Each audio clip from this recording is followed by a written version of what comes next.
started going to India about 5 years ago. It was like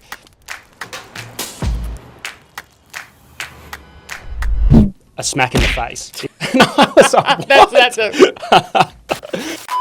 I was in a meeting with some of our Chinese counterparts and I was wearing a green cap. My business partner, who's Chinese, said to me, if you wear a green cap in Chinese culture, it means you're having an affair. And I was like, That's it. We operate across 14 countries. When Baskin-Robbins came in, they came in at a cost which, let's say, 90% of the population was not ready to accept. The customs duties are there to protect the Indian diaspora. The government would not let an outside manufacturer into that particular segment. In India, before the rule is made, the rule breakers are made. It's always better to have a local partner. yes. To understand the nuances that you spoke about, right? So try and fail, but never fail to try. And even in every business, almost daily, you get good news, bad news, and it just keeps coming in constantly. Exactly. And I mean, that's business. I mean, if you are, they say a rolling stone gathers no moss, right? So if you don't keep evolving, you've got to, yes, sometimes change tack, sometimes change your way of working, but then that's just a way of reaching your goals. Yeah. Half an hour of sitting with them is equal to an MBA degree. They are meeting the who's who, they're meeting the movers and shakers. Welcome to episode number 3 of Beyond a Billion. I'm joined today with a gentleman by the name of Pronub Kerr. Pronub has worked in the retail industry for over 30 years, and he has brought to the Middle East and India some of the largest brands in the world. And we are very fortunate to be joined today with Pronub. Pronub, welcome to Beyond a Billion, and thank you so much for joining me. It's a pleasure, Mark. It is really great to have you. And I must say, when I actually got introduced to you secondhand through our dear friend Vikram Bhatia, he said to me, Pronub is the single best person in retail in the Middle East. You've got to take it to the picture song. That's what he told me. Vikram is very generous with his compliments. That is exactly what I said to me. Yes, thanks to him, but yes, he's very dear. Very dear. Now, if you don't mind, for people who are not in the retail industry, give us the elevator pitch of what it is that you actually do. So basically at the moment, I am looking after business development, which in layman's terms would be the retail expansion of the bank, new locations across the region. So currently, thanks to the, let's say, the forward thinking of the government of Dubai, they allow professionals like me to be physically employed by more than one organization. Right? Which was not the case some years ago. Yes. So currently I'm handling the business development for an electronics multi-brand retailer called Sharaf DG across the region. I also head the corporate strategy and business development for a fashion retailer called Apparel Group, which is got about 85 plus brands and about 2,300 plus stores across the region that we operate in 14 countries. Yeah. At the same time, I'm also supplementing the business development team of Lulu Hypermarket across the UAE. And I work for a Russian conglomerate coming out of Moscow with family entertainment centers across the region. Wow. So in a nutshell, that's what I do. You're a very busy man. Tell me a little bit about apparel. So I'm aware of who apparel is, but for the listeners who are not, let's understand those a little bit better because they're a great example of scale in this industry. Exactly. So Apparel Group is a conglomerate based out of Dubai, headed by a husband and a wife team of Mr. Nilesh Wade and Mrs. Seema Wade. They both come from trading business houses. And they established Apparel Group in the year 1995 with a single brand and a single store. Wow. And over the years, they have grown to establish it with over 2,300 stores, with over 85 plus brands across all segments of fashion, whether it be footwear, whether it be fashion apparel, cosmetics, food and beverage, all of those segments put together. And today they operate in about 14 countries of the world. Although not only do they operate across the GCC, which are the 6 countries, they also have operations across Far East, India, because that's where their origins, roots are from. So we operate across 14 countries around the world. That is the epitome of success story. It is. I mean, and and thanks to Mr. Nilesh, I have the pleasure of working with him on a one-to-one basis sometimes. Well, he can really charge well. You know, we have a small battery behind the mobile, which we attach. Yeah. He's a turbocharged booster, right? So it's like 0 to 100 in 2 seconds. I need to meet him. I'd love to meet him. That'd be fantastic. Now, let's go back. I understand you actually started your career in hotel management. I did. I am a hotel management graduate. So I completed my studies back home in India. And for a very short period of time, I worked in the hotel industry. And then I moved to the QSR industry with a ice cream company called Baskin Robbins back home in India when they launched in the year 1997. Right. And from there on, it's just been a roller coaster ride. So I actually came into the Middle East in UAE to launch another brand of ice cream called London Dairy. London Dairy, Exactly. So London Dairy, many people feel is a brand coming out of Europe. But to be fair, it's a brand produced in Dubai now. Right, okay. It was always produced. It was first produced in Sharjah, and now the factories moved to Dubai. Wow. It has no roots. It's only registered in London as brand. But otherwise, it's very much a UAE product. Wow. From ice creams, I moved into the retail industry when I came in touch with a group out of Saudi, which was expanding into the East. And from there on, I've been within the business development industry for retail. Now, I see, because I get you to do a questionnaire. Yeah. Very filled it out very well. So thank you for that. You're welcome. You've done quite a lot of work with Carrefour. That's right. So the Majid Al Futtaim Group, when I joined them in 2009, I joined them to head the business development for Carrefour across the Middle East. And we had fun along the way. So we expanded the business. And I ended up leaving Carrefour in 2015, where I got rotated within the Majid Al Futtaim Group itself to head the business development for their fashion vertical, in which we have brands like Hollister, Abercrombie, Crate and Barrel, All Saints, Lululemon. Wow, great. All of those. Till 2017, where actually Dubai changed the labor laws that I was speaking about. Right. And that's where I left or parted ways with the Majid Al Futtaim Group to join Sharaf TG. And at that point of time, I also joined hands with a new cinema company coming out of India, which is one of today the largest cinema company in India, on PVR Inox. Yes. And they were deciding to come into the Middle East. But then in 2019, for some reason, they decided to part ways with the Middle East. And that's where I joined hands with Apparel and I joined hands with Blue. Excellent. And because you're in the business development department, when you are considering a new brand, what is it, the fundamentals that you look for? So if you ask me, for each vertical or each different organization that I work, they have different parameters and benchmarks. So let's say if I say Apparel, now with the scale that we have grown to within Apparel, we would technically pick up a brand which has the potential to scale up to about 50 stores and have a business potential of 100 million rates in the first 3 years. In the Middle East. In the Middle East. Wow. So that would be one of the tick marks, right? To get the ball rolling. Right. Or it has to be a brand, which is unique in the Middle East, right? Could be a brand like, Primark is already taken by Al-Shire, but then that would be a brand that anybody would consider, right? Or there could be some other brands like Harrods from UK or Uniqlo from Japan, or brands which are not yet present in the Middle East, right? But have the potential to scale.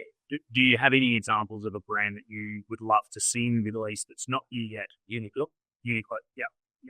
And why is Uniqlo not you? Well, we did have a bit of discussions with the brand, and what we understand from the market itself is that many Japanese brands, like Uniqlo operating in India, right, they prefer to operate by themselves directly. Understand. Which is possible within the UAE, because the government is, become more business friendly and has changed the laws. But in countries like Kuwait, Qatar, rest of the GCC, the laws are not such yet. Right. And because of which the volumes to justify them establishing a complete setup in the UAE. Totally understand. So I've got some India-related questions here. Sure. Because I obviously spend a lot of time in India myself through Drive Fit.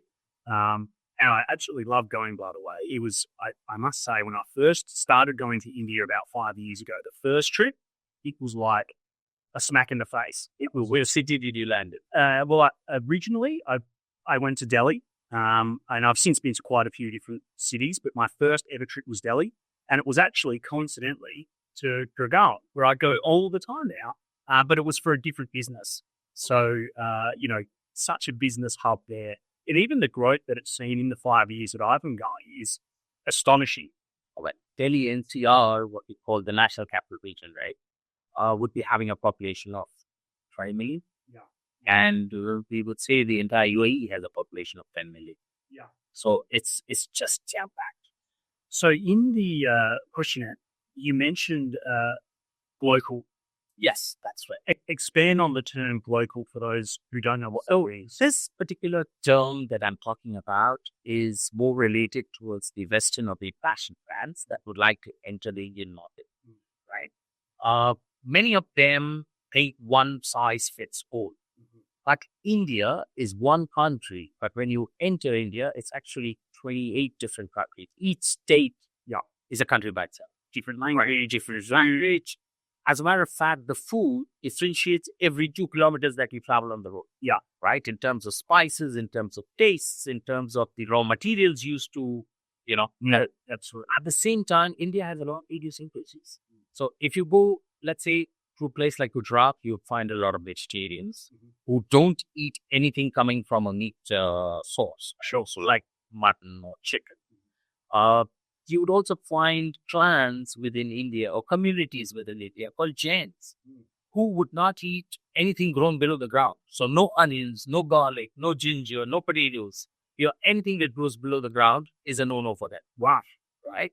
So similarly, when brands decide to come into India, and I'll give you an example which I had with Baskin Robbins, right? So it was an ice cream brand, and desserts are a common practice back home in India. Yeah. What the brand did was they considered it at that time 1.4 billion people. Wow, such a huge population, catchment. Boom, it's a no-brainer. Let's establish factory and go ahead. Yeah, and I feel that mentality is exactly what so many Western brands do. They just look at the big number and say, boom, let's go to be there. Yeah. What they don't realize is, like, if I take that specific case of Baskin Robbins, you're from Australia, the per capita consumption of ice cream in Australia would be in liters. Right? I mean, like in the US, it's 20 plus liters. I'm sure in the US it's in ratings. Or gallons. In India, it's 125 ml. Wow. So that's the per capita consumption. Wow. At the same time, India, 70% of India is in the villages. It's 30% out there in the meccas. Yes, right. At the same time, the disposable income is very different. So, right, there's a lot of disparity between the haves and the have-nots. With that, the pricing strategy. So when Baskin Robbins came in, they came in at a cost which, let's say, 90% of the population was not ready to accept. Right. Yeah. And then all of a sudden, that 1.4 billion goes, we don't jab out 200 million. Yeah. Right. Or even less. Or even less. Yeah. So then all your feasibility studies, all your projections go out of the window. Yeah. And not only that, usually, technically, when ice cream is made, they do have an element, some ice creams, like Haagen-Dazs, right? They have an element of eggs, right? Which is used as a stimulator or a ingredient within the ice cream. Now, for vegetarians, it's a no.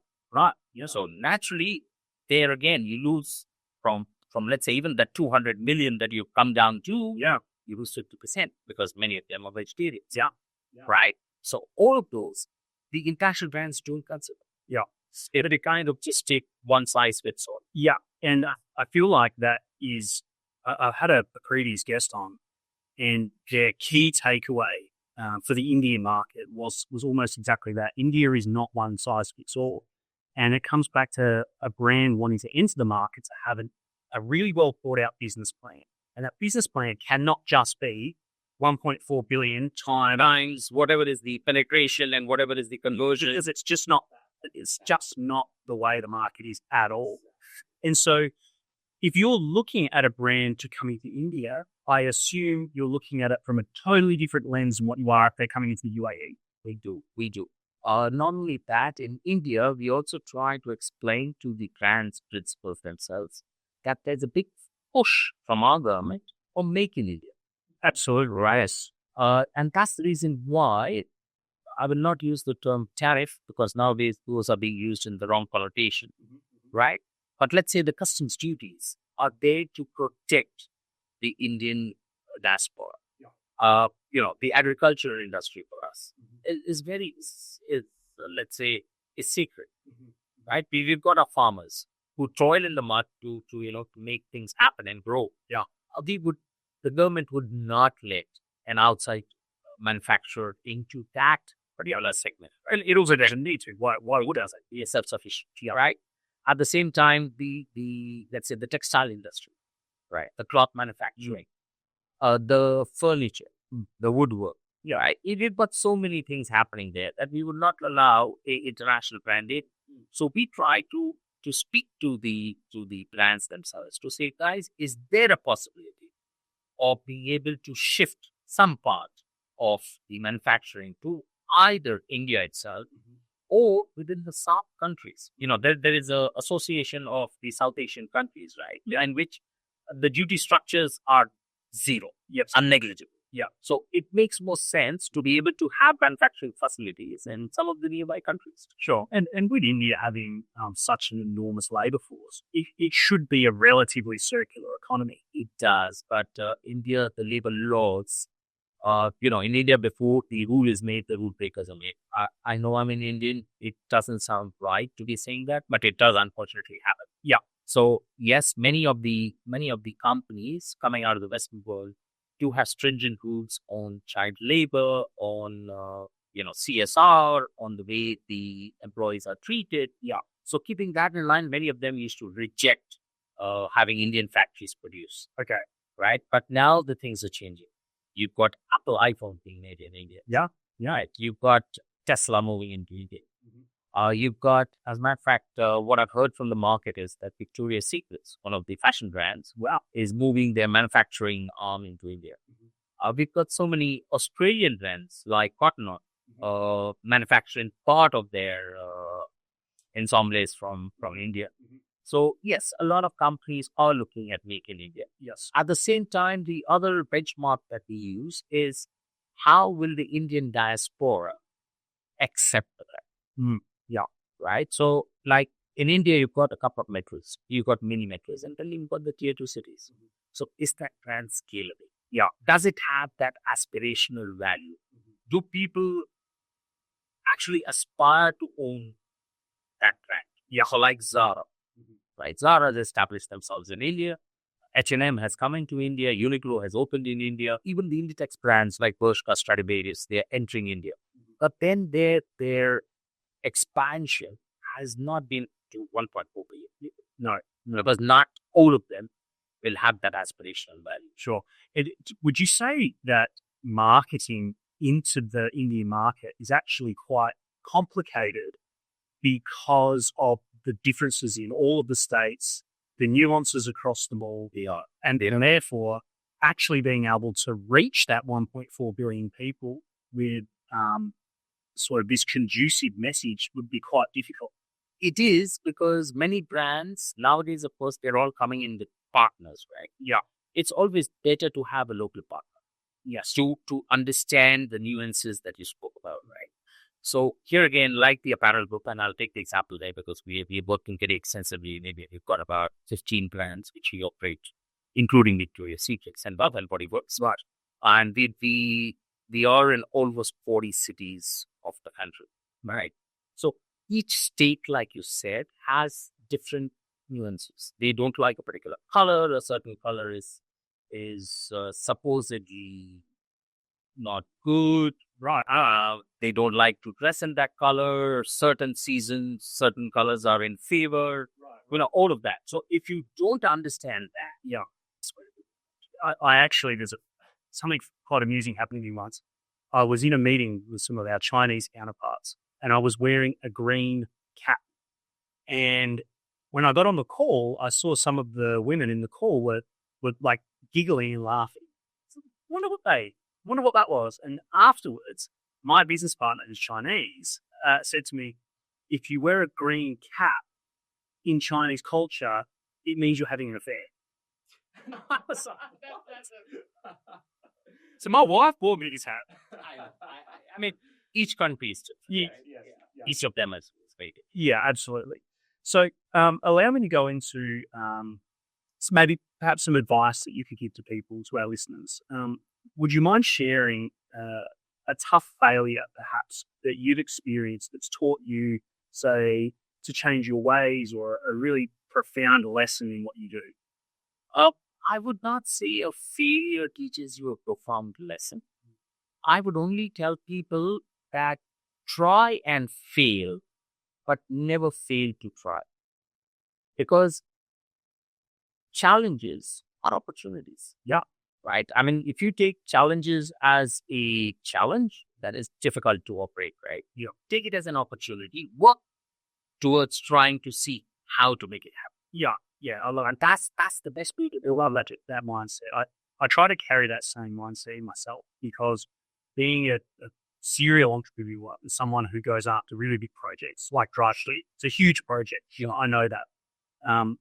But I love to. I'm never discouraged by failure, and that's true. But That's the way it should be. and I have had. I wouldn't even say I've had failures, because I don't think I really have. But I have had instances where you get setbacks, and even in every business, almost daily, you get good news, bad news, and it just keeps coming in constantly. Exactly. And that's business. I mean, if you are, they say a rolling stone gathers no moss. Right. So if you don't keep evolving, you've got to, yes, sometimes change tack, sometimes change your way of working, but then that's just a way of reaching your goals. Yeah. And how do you stay sharp across so many brands, so many different? You're in India, you're in the UAE, you're in different parts of the Middle East. How do you stay on top of it all? How do you stay sharp? Okay, so I've got bosses, right? And most of my bosses are entrepreneurs. So if I take, for example, Lulu, Mr. Yusuf Ali, who's a chairman and MP, and his brothers who are in business as well, you're entrepreneurs, right? So you sit with them. Half an hour of sitting with them is equal to an MBA degree. Yeah. Right? I mean, they are talking, they are meeting the who's who, they're meeting the movers and shakers. And if you're sitting with them and if you're working with them, then you get to know the latest that's happening. Yeah. Similarly, with the apparel group, still the Wade, like I said, is a dynamo. Right? And I always tell anybody and everybody who works with them, right? You've got to be up there. Yeah. I think that for me resonates really well, because it comes back to building a community around you. It's about, there's that old saying, your network is your network.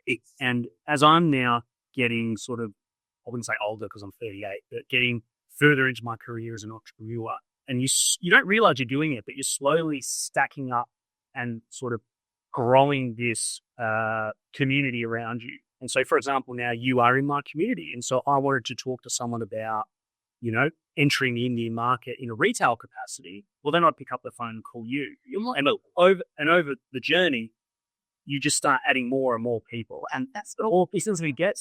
That's how the better the network becomes, the more business you can do. I mean, to give you a fair example, Vikram, right? Yeah. So he connected us. Yeah.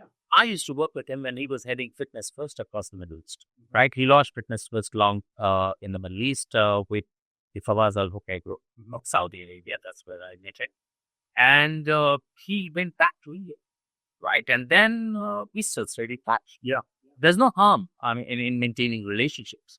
And there you see, one day he picks up his phone and he gives me a call and he says, I've got a friend of mine called Mark Seller. He's an Australian. He's joined hands with me to launch DriveFit, which is a new brand of fitness, right? But of course, you'll do fitness the right way by joining hands with the religion of India, which is cricket. That's right. And the second religion, which is Bollywood. Correct. Right? So having both those aspects in the business, he said, why don't you meet up with Mark Seller and then let's take it further from there. And here we are sitting together. Yeah. So yes, what you said is correct. Your network is your network. Oh, absolutely. So tell me, what is your favorite city to launch a brand in? I say, here's a new brand. What city do you look to? Is it Dubai? Are you looking elsewhere? Depends on where the brand fits first, right? So let's say, for example, if we are looking at it for the GCC,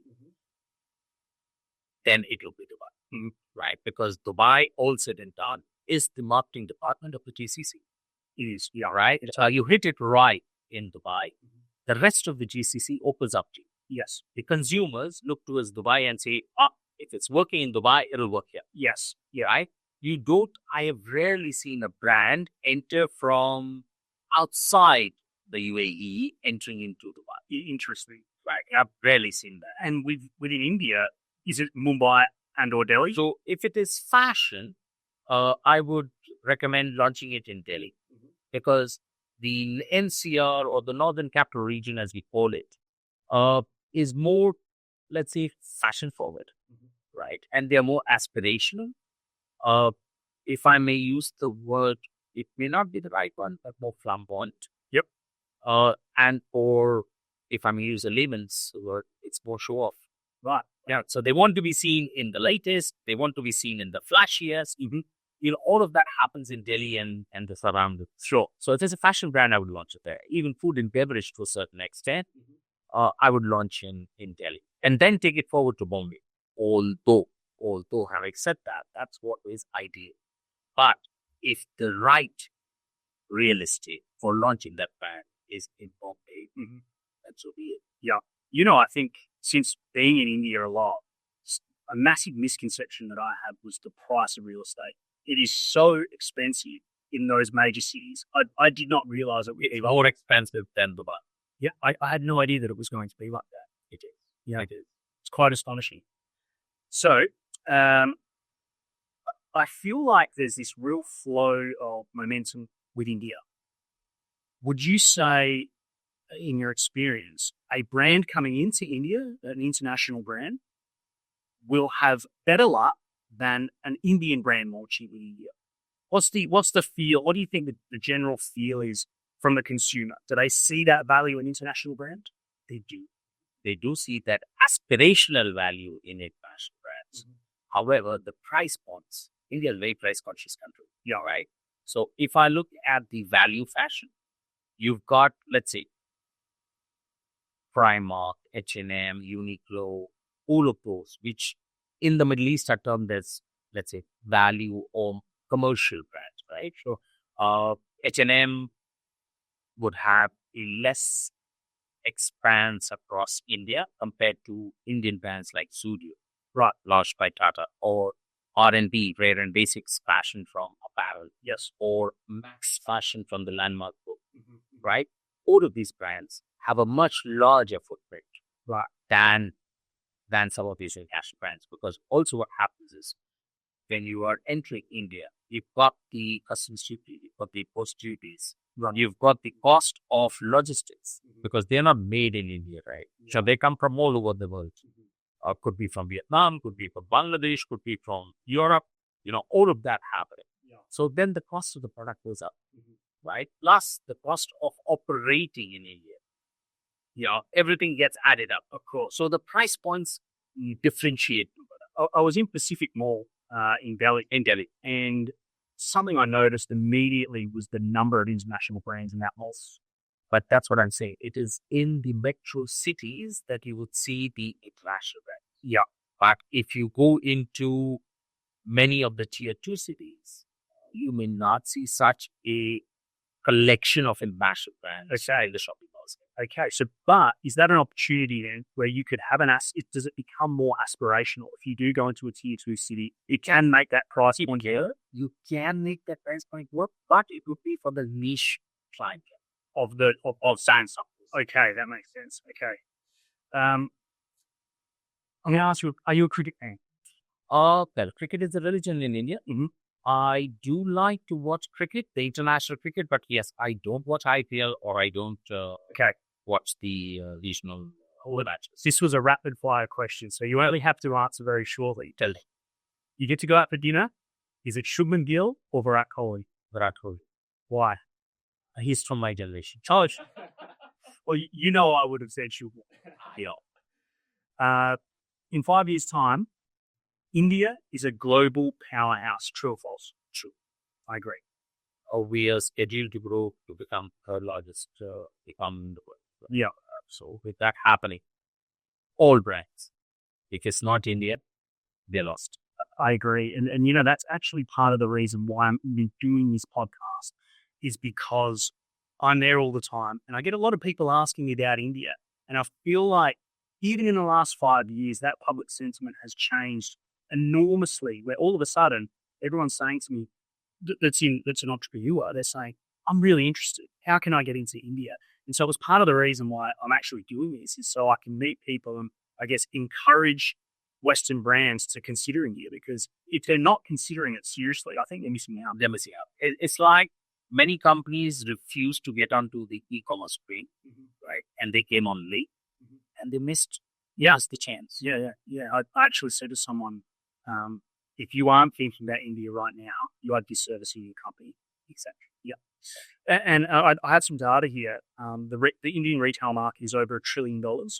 And by 2030, so not that far away, it will be between 2 and 2.7 trillion. That's the growth that it's experiencing. That's right. In comparison, the US market is only growing at about 2 to 3%. That's right. That's right. And that's happening because there's a huge growth in the middle income, in the middle class, right? It's almost 4 to 500 million people. Yes. We in India add, and no offense meant to Australia, but we add in Australia every year. Yeah, the population of Australia is added to the middle class. And so, that's why this opportunity is so almost obvious. You've got this market of consumers growing at the rate of Australia every single year. So get into the market, come with a really good brand, or even a new value for money or the product. Yeah. If it's a product that's not available in the market, if it's value for money, if the quality is something which is worthwhile, yes, the Indian market would accept it, right? At the same time, please understand, initially, I'm saying a couple of years ago, decades ago, if I may say so, the mentality of the Indians, of many of the Indian families was get as many people within the family. So you would have large joint families because they treated them as more hands on deck, right? To help in the farms, in the farmland. So you don't need to rely on external labor, blah, blah, blah. But today, there's a growth in the nuclear families. So you have a husband and wife moving out of the villages, moving out of the tier 2 cities, moving to the major metros, right? And these families, many of them are double income, no kids, right? They're dinks. Yeah. And then they're dinks, they are more attuned to consume experiential retail. They're more worried about the experience rather than, more disposable income. Exactly. Yeah, so they have more disposable income. They are ready to go out and consume. Yeah. There is more money flowing in the economy. Yes. Right. And that's what's fueling this growth. Yeah. At the same time, when I was born and when I was being raised up, right? So you always have this thing. We'll give you, my parents told me, we'll give you a good education. We'll set you up in life. And then in our minds, the first thing was, we have to work. We have to save money and buy a house. Right. But today, that's not the case. People are saying, why should I buy a house? Right? Yeah. The return on investment is 2.5%. You may have the growth in the capital appreciation, but I can very easily rent a house. Yeah. Why do I need to actually save and buy? Right? It's a dead investment. Yeah. So those mentality, that mind change is coming in, and that's the very cost that's being. Yeah, and that's giving that disposable income because you're not tying so much up. That's it. Yeah. Now let's talk about DriveFit. My business, well, I could say our business. There's more. It's not just me. There's quite a few people involved. You know a little bit about the business. We've talked about it. Yes. What do you see as our biggest challenge scaling the business in India?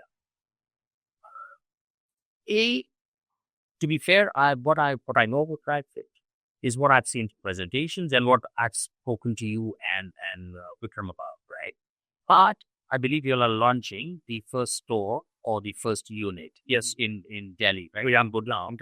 By September or October, you should be up and running. Yep, correct. That is correct. Once you have that one running, I don't see a reason, if you're able to market it well, for it not to become a social competitor hub. Yes. Right. It's not just going to the gym. It's having fun while you're gymming. Yes. At the same time, it's a place where you can hang out socially, right? And meet up with friends as well. So I don't see a reason for it not to grow. Yes. There is an opportunity. Only thing is it needs to be marketed well so that it hits the right spots. Yes. Yeah. When a new brand comes into the market, do you usually open with one store? We take it one at a time, but yes, we do have a rollout plan. Okay. We usually have a rollout plan for the next 3 years, 4 years, 5 years, depending on how we discuss with the brand. Yeah. But then we have rapid expansion. Yeah. But after, let's say, 5 to 10 stores, depending on the size of the store, depending on the brand itself, we do take a pause to understand how the business is operating. Sure. And whether that business has the potential to scale up. Sure. And if it does, then it's just boom. Yeah. So for a brand that wants to enter India, what would you say is, in your opinion, the best category of brand to come into the Indian market? See, India is hungry and aspirational across all segments, whether it be food and beverage, right? So you've got brands like Ministry of Crab. You've got other international brands like KFC. You've got Tim Hortons, which is Gordon's, yeah, that's promoted by apparel. So whether it be F&B, whether it be fashion apparel, right? India. Yes. Yeah. So and that's where it is. Yeah. As long as the brand is right, the brand, the product fits the mentality and the mindset of the Indian diaspora. Yeah. Why not? Yeah. Yeah. I've got a friend who's looking very seriously about bringing his medical company into India. Sees pharmaceutical. Yeah. Sees a big opportunity. With that, they've got a group product, and it looks very promising with what they're going after. It depends, because as in general, India is supposed to be a big manufacturing hub for pharmaceuticals. Yeah, they are going to manufacture their range in India. And I know it's your reason why not. Yeah, yeah. So let's have a final word. Could you please leave our listeners, especially our founders, because we are hoping to have a lot of founders and deal makers who listen, perhaps with one key piece of advice or one key principle that you work with? The only thing I will say is be honest with whatever you do, right? Have that transparency and have that integrity and have that sincerity in whatever you do. Yeah. I think that's the best way to work. Yeah. And the rest, lead it. Your job is to do your best. Yeah. And don't look out for what happens afterwards. Yeah. Give it your best. And that's about it. Because remember one thing, even the aeroplane takes off against the wind. It doesn't take off with the. Yeah. Yeah, right. Sure. So that's the teaser. Really well said. And look, I really appreciate you coming on. Thank you so much. You're welcome. Thank you. Thanks. Thanks very much. Bye-bye. Bye-bye.